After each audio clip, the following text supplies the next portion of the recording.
एक बार नहीं बल्कि हर रोज मालदीव के राष्ट्रपति भारत का नाम लेकर चीन को खुश करने में लगे रहते हैं।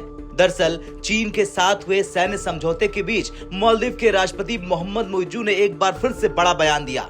उन्होंने कहा कि 10 मई के बाद किसी भी भारतीय सैनिक को मालदीव में रहने की इजाजत नहीं दी जाएगी, फिर चाहे वो सादे कपड़े में क्यों ही ना हो।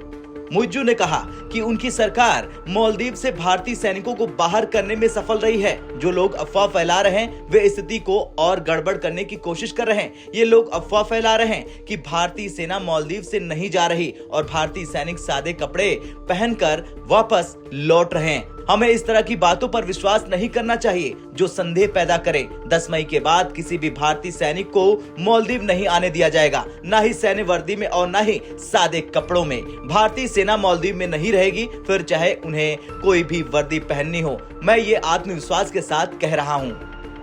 बता दें, मालदीव और चीन की करीबियां इस वक्त बढ़ रही। दोनों देशों के बीच 2 सैन्य समझौते हुए।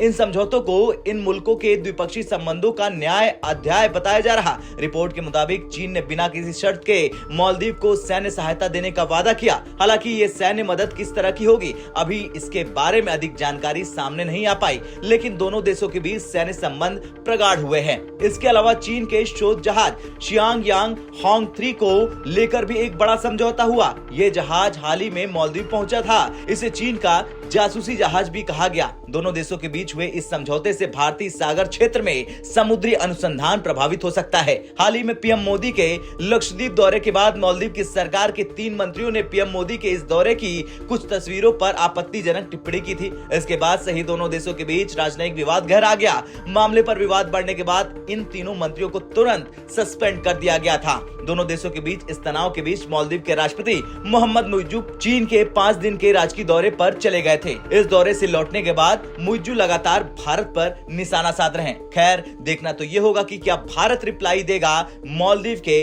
राष्ट्रपति का। लेकिन ये तो तय है कि मालदीव के राष्ट्रपति भारत को अपना दुश्मन मानते हैं और इसीलिए वो चीन की शह पर और चीन के लिए मालदीव में काम कर रहे हैं। आपका क्या कुछ कहना है मालदीव के राष्ट्रपति के इस बयान को लेकर? कमेंट कर जरूर बताएं। ब्यूरो रिपोर्ट, भारत तक।